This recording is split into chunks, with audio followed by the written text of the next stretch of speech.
So hello everyone, welcome back to another episode of Immortal Lord Returns. तो इस episode की शुरुआत पे लास्ट एपिसोड के एंड से होती है, जिसकी शुरुआत में अभी हम लोग देखते हैं लिंग जू को, जिसने किंग यान का वो हार्ड सुथरा टेक्निक को अभी सीख लिया था और लिंग जू को वो टेक्निक काफी ज्यादा पसंद आती है। ऐसा लगता है कि शायद उसी के लिए बनी थी। उसे तो यकीन ही नहीं हो रहा था कि उस टेक्निक से उसकी स्पीड काफी ज्यादा तेज हो गई है। तभी किंग यान उसे बोलने लगता है कि तुम्हारा पोटेंशियल बाकी गिफ्टेड क्लास स्टूडेंट से काफी ज्यादा है, लेकिन तुम उनके जितनी स्ट्रॉन्ग नहीं हो, इसलिए इस तकनीक को हर रोज प्रैक्टिस करते रहना। मार्शल आर्ट्स टूर्नामेंट कुछ ही दिनों में शुरू हो जाएगा, ये उसमें तुम्हारी बहुत हेल्प करेगा। इतने देर में यहाँ पे छिपा हुआ तो भी आ जाता है, जो कि लिंग शू को थैंक यू बोलने के लिए आया था। और यहाँ पे आते साथ ही कि उस बीच तो लिंग शू से जाके चिपट जाता है, उसे थैंक यू बोलने लगता है कि वो उससे बहुत ज्यादा पसंद करता है। तभी तो बोलने लगता है, ब्रदर क्या तुम जानते हो क्या उस रात तुम्हारे गायब होने के बाद क्या हुआ था? हम लोग उस दिन काफी बड़ी मुसीबत में फंस गए थे। वो तो अच्छा था, सिस्टर लिंग जो सही टाइम पे आ गई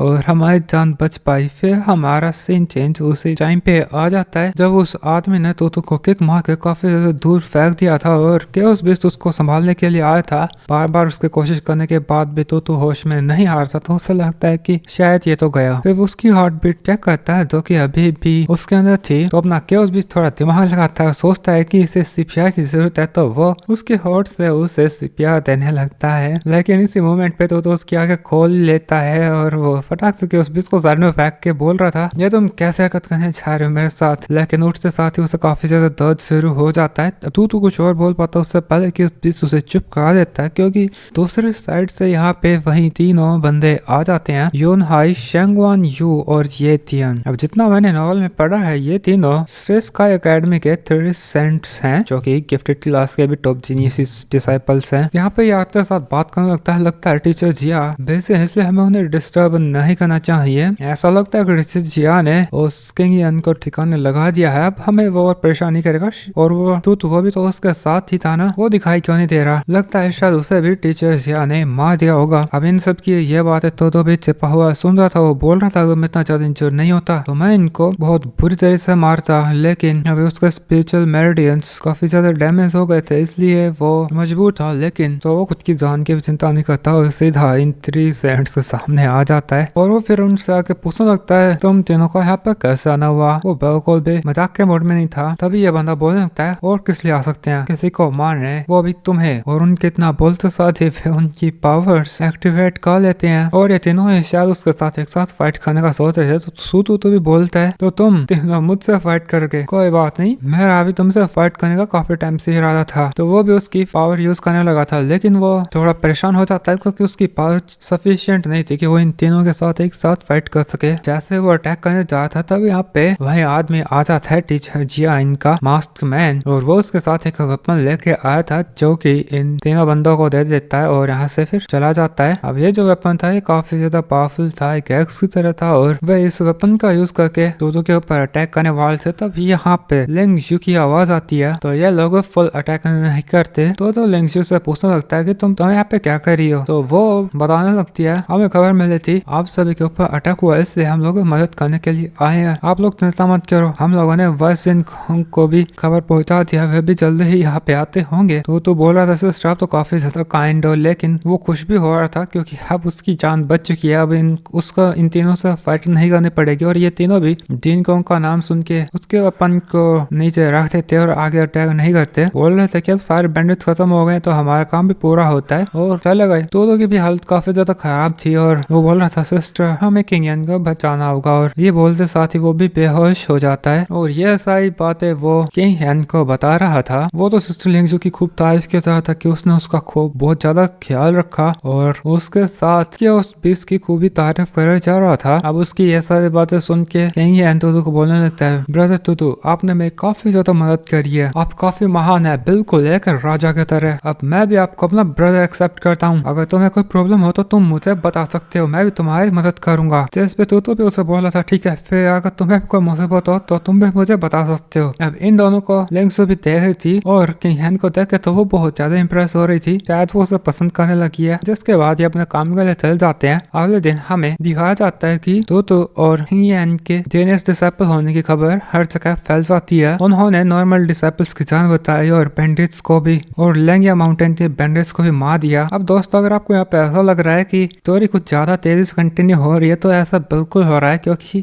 नॉवल के अंदर बहुत कुछ हुआ था। क्योंकि जो एक ग्रुप गया था लैंगहा माउंटेन में बैंडिट्स को मारने के लिए, उनको ओरिजिनली किंग यानो टोटो की आइडेंटिटी पता नहीं थी। ये दोनों तो बस नॉर्मल डिसाइपल्स की तरह गए थे और इन दोनों का टास्क ये था कि इनको लैंगहा माउंटेन के बैंडिट्स को खत्म करना होगा और इनकी आइडेंटिटी नॉर्मल डिसाइपल्स को पता भी नहीं लगनी चाहिए। तो इन लोगों ने बैंडिट्स को तो मार दिया था। अब ये उसके बाद की स्टोरी है जहाँ पे तोतो इन देख रहा है कि काफी सारे डिसाइपल्स इनसे बहुत ज्यादा इंप्रेस हो गए थे, क्योंकि उनकी तोतो और किंग की वजह से ही जान बची थी। किंग इस सब से बोर हो गया था। वो तोतो को बोल रहा था तुम खिड़की बंद क्यों नहीं कर देते, काफी ज्यादा शोर आ रहा है। तो तोतो बोल रहा था लगता है काफी सारी अनवांटेड अटेंशन अभी हमको मिल रही है और कुछ ही दिन में मार्शल आर्ट कॉम्पिटिशन भी होगा, तो ये हमारे लिए अच्छा नहीं होगा, लेकिन अभी क्या ही कर सकते हैं हम लोग। और फिर ये लोग ड्रिंक्स एंजॉय करते हैं। तभी इन लोगों को लिंगशु की आवाज आने लगती है, जिसके साथ एक लड़का जबरदस्ती कर रहा था, उसका हाथ पकड़ रहा था, छेड़ने की कोशिश कर रहा था। तो तोतो ये नोटिस करके उसके ऊपर अटैक कर देता है। अब इस बंदे का नाम हु जियाओ माओ है। उससे लिंगशु बच के किंग यानो तोतो के पीछे आ जाती है और बोलने लगती है ब्रदर ये लड़का हमें बार बार परेशान करता है, आज तो उसने मुझे छेड़ने की भी कोशिश करी। तो तोतो बोल रहा था वेरी नॉट सिस्टर, आज के बाद ये तुम्हें बिल्कुल भी परेशान नहीं करेगा। उसकी बात सुन के वो चाओ माओ बोलता ओ देखो तो ये बात कर भी कौन रहा है, ये ट्रैश तोतो, इसको लगता है क्या है थोड़ी सी स्ट्रेंथ और कल्टिवेशन बढ़ने के बाद ये मुझे धमकी दे सकता है। लेकिन तो धमकी नहीं दे रहा था, वो तो उसके ऊपर अभी अटैक ही कर देता है, जिसके साथ ही उसके अटैक से चाओ माओ काफी बुरी तरीके से जमीन पे गिर जाता है। तो उसको बोल रहा था तुझे मुझसे प्रॉब्लम है तो तू मुझ पे अटैक क्यों नहीं करता। तो जाओ माओ खड़ा होके तोतो पे फिर से अटैक करता है, लेकिन तो उस पे बस एक ही डंडा मारता है और जाओ माओ जमीन पे घुटनों के बल बैठ जाता है। तो बोल रहा था हमारे सामने तो हमारी सिस्टर लिंगशु को परेशान करेगा, आज तो मैं तुझे छोड़ रहा हूँ, लेकिन आगे से उसे परेशान करने की कोशिश करी तो मैं तुझे छोड़ूंगा नहीं। तो जाओ माओ बोल रहा था तू होता कौन मुझे धमकी देने वाला, आप तेरे साथ देख क्या होता है, मेरा ग्रैंडफादर वाइस प्रेसिडेंट सन है, वो तुझे छोड़ेगा नहीं। तो बोलता है अच्छा तो बुलाओ तुम तुम्हारे ग्रैंडफादर को, अभी देखता हूँ वो क्या करेगा। तभी पीछे से किंग यान तोतो को आके बोल रहा था ब्रदर ये लातों का भूत है, इससे बातों से नहीं मानेगा, इस लड़के को जिंदगी और मौत का फर्क नहीं पता, लेकिन अगर तुम इसे मार दोगे तो तुम मार्शल आर्ट्स कंपटीशन से डिस्क्वालीफाई हो जाओगे। तो तोतो बोला था ऐसा है तो ठीक है, आज मैं इसके कुत्ते जैसी जिंदगी की जान नहीं लूंगा। लेकिन अभी भी जो जाओ माओ था वो धमकी दिए जा रहा था कि वो आदमी तो मुझे मार सकता आज तक पैदा नहीं हुआ। तो किंग यान बोलता है तुम्हें जो भी प्रॉब्लम है वो इस वाइन के साथ पी जाओ और यहाँ से दफा हो जाना, अगली बार मेरे सामने मत आना, अगर तो आए तो ना तो तुम्हारा ग्रैंडफादर तुम्हें बचा पाएगा और ना ही अकेडमी। और वो उसकी पावर शो कर रहा था। वैसे तो वो स्टार रन के 9th लेवल पे था, लेकिन उसकी पावर का प्रेशर बहुत बहुत ज्यादा था, जो देख के जाओ माओ काफी ज्यादा घबरा जाता है। उसे ऐसा लग रहा था कि किंग यान किसी टाइगर की तरह है जो अगर चाहे तो मुझे एक ही पल में मार सकता है। उसने उसके एरोगेंस की वजह से शायद किसी ऐसे को ऑफेंड कर दिया है जो उसकी फैमिली को भी खत्म कर सकता है। नहीं मैं इतना बेवकूफ कैसे हो सकता हूँ, लगता है मेरी ग्रैंड मदर वो सही थी, लेकिन मैंने जो गलती करी मुझे उसे ठीक करना होगा। जो बोलते साथ ही उसकी आंखें खोलता है, अगले ही पल वो सीधा किंग यान के सामने घुटनों के बल आके बोल रहा था मुझे माफ कर दो ब्रदर, मैं आगे से अच्छा बच्चा बन जाऊंगा और किसी को भी परेशान नहीं करूंगा। लगता है मैंने गलत टाइप की चीज पहले से जिससे मेरा दिमाग कंफ्यूज हो गया था और मैंने सिस्टर लिंगशु को जबरदस्ती परेशान करने की कोशिश की, आगे से बिल्कुल भी नहीं होगा, प्लीज बस मुझे एक चांस चाहिए, बस मैं आगे से बिल्कुल भी नहीं करूंगा। किंग यान भी उसको बोलता है ठीक है तो दफा हो जाओ यहाँ से, और जो मैंने बोला वो याद रखना। तो उसके ऐसा बोलते ही जाओ माओ यहाँ से भाग जाता है, जिसके बाद जो लिंगशु थी वो किंग यान को थैंक यू बोल दो उसकी मदद करने के लिए। और इसके बाद सब कुछ नॉर्मल हो जाता है, लोग अपने काम पे करने लगते हैं, तमाशा पूरा हुआ इसलिए सब लोग चले जाते हैं। लेकिन सभी के जाने के बाद यहाँ पे कुछ लड़कियां आ जाती हैं जो कि तोतो और किंग यान के ऊपर अटैक कर देती हैं। ऐसा लगता है लड़कियों को उड़ना काफी ज्यादा पसंद है। वे किंग यान और तोतो के ऊपर लगातार अटैक करती है, लेकिन वे दोनों उनसे काफी आसान से बच रहे थे। तोतो बोलता है लगता है उन 3 सेंट्स से भी रहा नहीं जा रहा और वे लोग हमसे जल्दी से जल्दी डील करना चाहते हैं। जिसके बाद ये दोनों मिलकर लड़कियों के ऊपर अटैक कर देते हैं, बट लेकिन लड़कियां खुद को प्रोटेक्ट कर लेती हैं। जिसके बाद वे हमला करके लौटने लगी थी, लेकिन किंग यान और तोतो उनको जाने नहीं देते और उनका पीछा करते हैं। और ये दोनों उन लड़कियों का पीछा करते करते इस बिल्डिंग तक पहुंच जाते हैं। यहाँ पे आने के बाद इनको म्यूजिकल साउंड आने लगती है। यहाँ पे ये लड़की फ्लूट बजा रही थी, इसके अलावा काफी सारी और लड़कियां जो अलग अलग टाइप के इंस्ट्रूमेंट्स बजा रही थी और किंग यान और तोतो के सामने डांस करने लगती है। जब इनका शो पूरा हो जाता है तब इनके पास जो मेल लेडी थी वो आती है और उसके हाथ में वाइन जार था, जो कि किंग यान के पास आके उसे बोल रही थी ऐसा लगता है हम लोगों ने आपको ऑफेंड कर दिया, इसलिए मैं आपके लिए हमारे स्पेशल वाइन लेके आई हूँ। और वो खुद ही किंग यान की बाहों में उस वाइन को पीती है और फिर किंग यान के सामने आके उसके शायद होठों से वाइन उसको पिलाने चाहे थे, लेकिन किंग किंग यान दूसरी तरफ से उसके हाथ से उस वाइन जार को छीन करके केओस बीस्ट को दे देता है और वो सारी उस वाइन को पी जाता है और केओस बीस्ट नशे में इधर उधर की जो चीजें थी उन्हीं को मिस करने लगा था। लेकिन तभी उसके पेट में कुछ गड़बड़ होती है और वो उस वाइन की उल्टी कर देता है। अब ये देख के